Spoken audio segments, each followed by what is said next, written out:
Alright, hello everybody and welcome back to the channel. I'm WildSparrow and welcome to our TNA 06 series.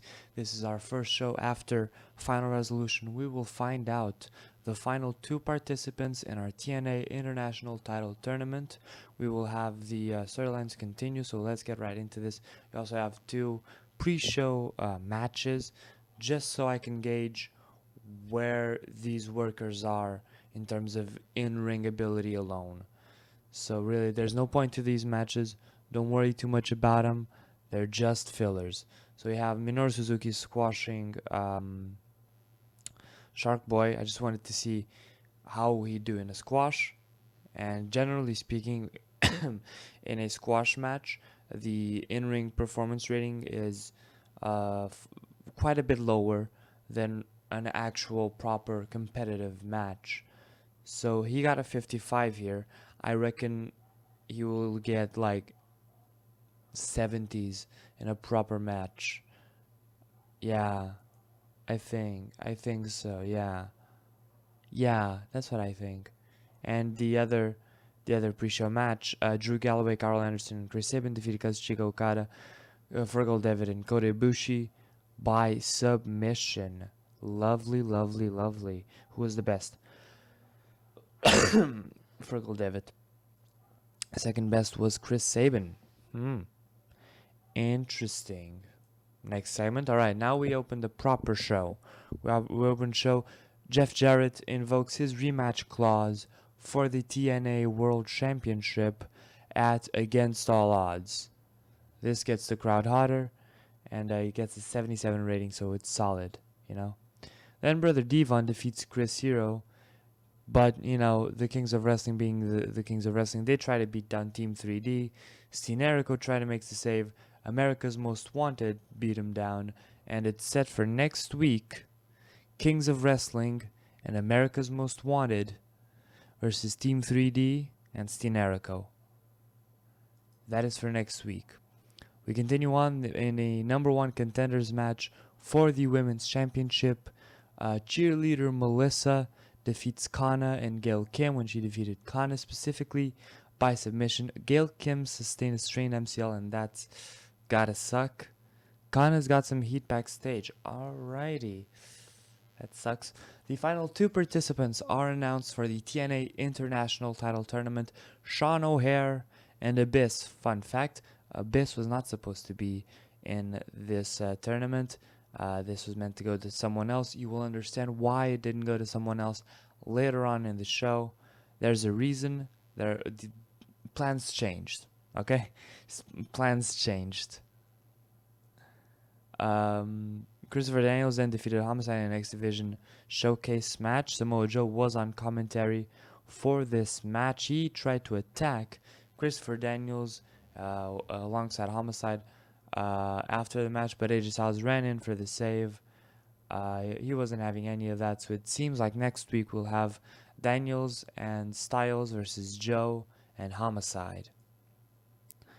Then Conan defeated Sabu. Raven distracted Sabu during the match, and after the match, the Flock debuted in TNA.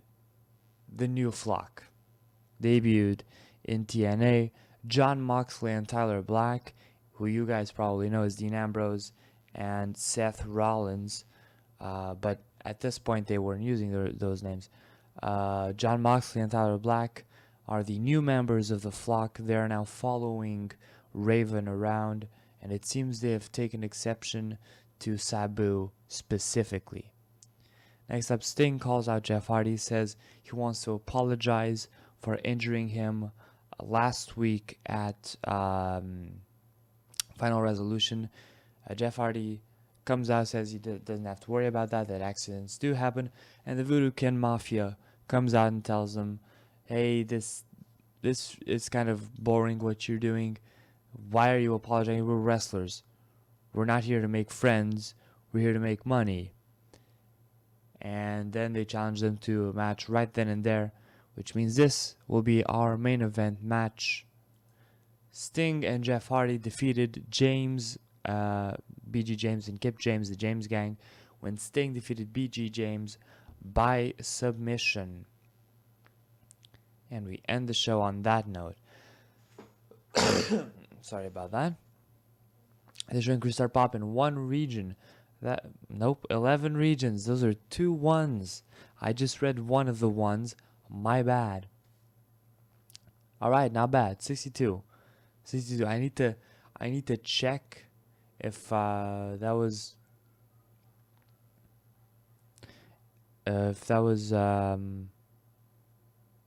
alright. If that was better than our previous shows. Show history, here we go. Alright, so it's 56, 62. We've been getting consistent 62s. And a lot less people buy our pay-per-view than watch our TV show. Which is interesting. Now let's go to the medal. She strained MCL. She'll continue to work, but I won't put her in the ring until she's properly healed. Alright. That'll do it for this episode, though. If you enjoyed it, leave a like. Let me know what you think in the comments. The storylines are beginning to shape up real nicely. And let me just check one thing real fast. Where is it? Alright, Sunday, week 2 of February, which means I have Saturday, week 4, Saturday, week 1, and Saturday, week 2 to do 1, 2, 3, 4, 5, 6 matches. So it'll be 2 matches of the tournament per show. So next show, we will have the first 2 matches of the tournament, the round 1 matches, and they are Bryan Danielson versus BG James and Bobby Roode versus Austin Aries. If you've watched this far, let me know who you guys think will win those matches. Bryan Danielson versus BG James and Bobby Roode versus Austin Aries. Who you got and why? In the meantime, though, that'll do it for this episode. If you enjoyed it, leave a like. Let me know what you think in the comments. Subscribe if you want to see more, and I'll see you in whatever I upload next.